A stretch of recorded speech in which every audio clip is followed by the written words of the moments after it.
सभामुख महोदय, अर्थमन्त्रीजीसँग प्रश्न राख्न चाहन्छु। 2081 वैशाख 16 र 17 गते सम्पन्न तेस्रो लगानी सम्मेलनको उपलब्धि के कति भयो? सरकारले पढे लेखेका र शारीरिक तन्दुरुस्त युवालाई वैदेशिक रोजगारीमा पठाउने र बाँकी भएकालाई थप शोषण गराउन विदेशी लगानी ल्याउने उचित हो र विदेशी लगानीसँगै विदेशी सेना आउने र देश उपनिवेश हुने बारे सरकार सचेत छ कि छैन? धन्यवाद। मान्य सदस्यहरू, अब मान्य अर्थमन्त्री वर्षमान पुनलायुक्त प्रश्नको उत्तर दिन अनुमति दिन्छ।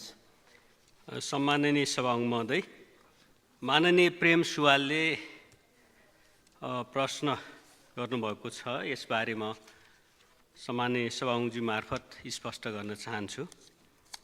लगानी सम्मेलनको सन्दर्भमा लगानी सहजीकरणका लागि कानुन संशोधन भएको, 8वटा कानुनहरू संशोधन भएको, इन्भेस्टमेन्ट गाइड तथा सेक्टरल प्रोफाइलहरू तयार भएका, सम्मेलनमा विदेशी तथा स्वदेशी तथा विदेशी गरी 2500 अतिथिहरूको सहभागिता रहेको, सार्वजनिक निजी साझेदारीमा निर्माण गर्न विभिन्न क्षेत्रका 150 भन्दा बढी आयोजनाहरू प्रस्तुत गरिएको, 19वटा परियोजनाको EOI आह्वान गरिएको, परियोजना बैंकलाई अद्यावधि गरिएको, अन्तर्राष्ट्रिय जगतमा नेपाललाई उत्कृष्ट लगानी गन्तव्यको रूपमा प्रस्तुत गरिएको, निजी क्षेत्रका छाटा सङ्गठनहरूको समेत सह आयोजनामा सम्मेलन सम्पन्न भएको र निजी क्षेत्रको मनोबल वृद्धि भएको, सम्माननीय प्रधानमन्त्रीज्यू, माननीय अर्थमन्त्री, माननीय उद्योग वाणिज्य तथा आपूर्ति मन्त्री लगायत विशिष्ट पदाधिकारीहरूसँग सम्भावित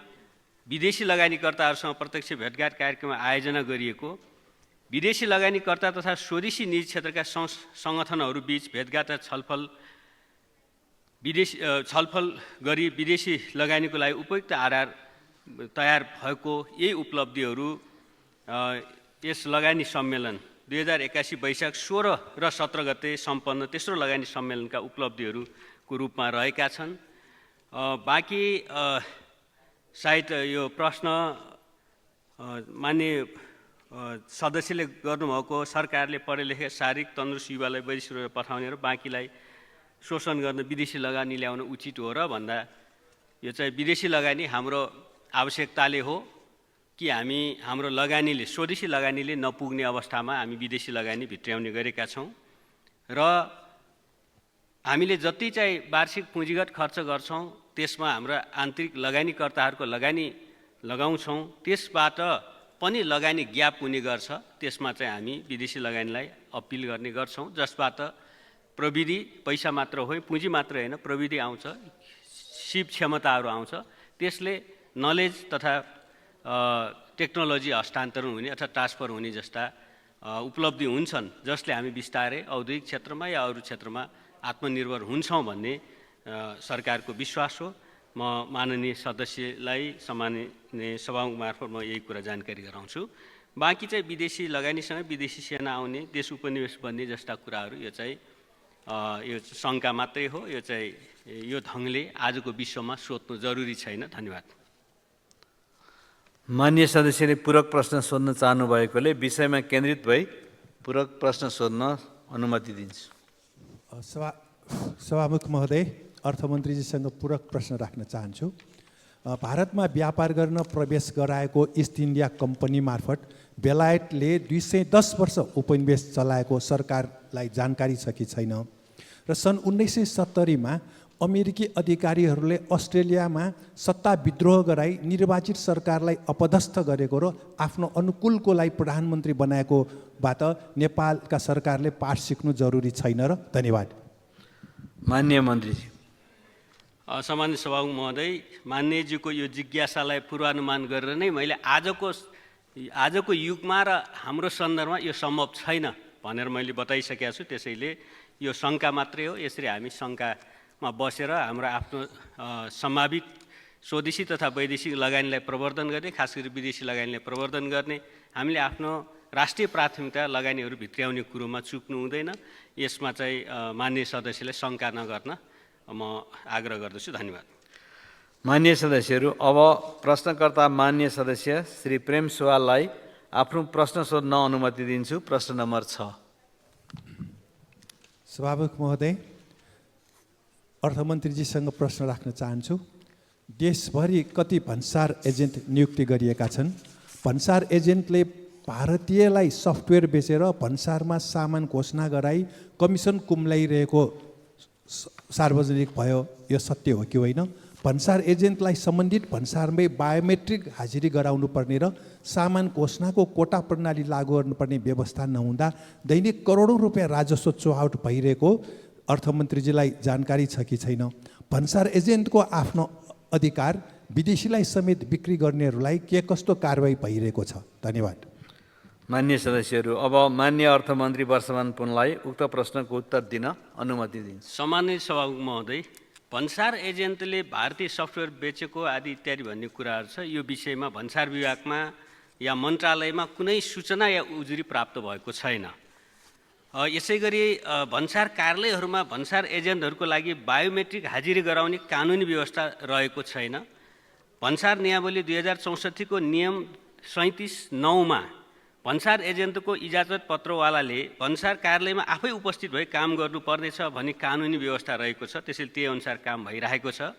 यसै गरी भन्सार ऐन 2064 को दफा 59 मा भन्सार जाँचपाँचको क्रममा माल वस्तुको गलत घोषणा गर्ने भन्सार एजेन्टलाई भन्सार अधिकृतले 25,000 रुपैयाँदेखि 50,000 रुपैयाँसम्म जरिवाना वा 1 महिनादेखि 6 महिनासम्म कैद वा दुवै सजाय गर्न सक्ने भन्ने व्यवस्था रहेको छ।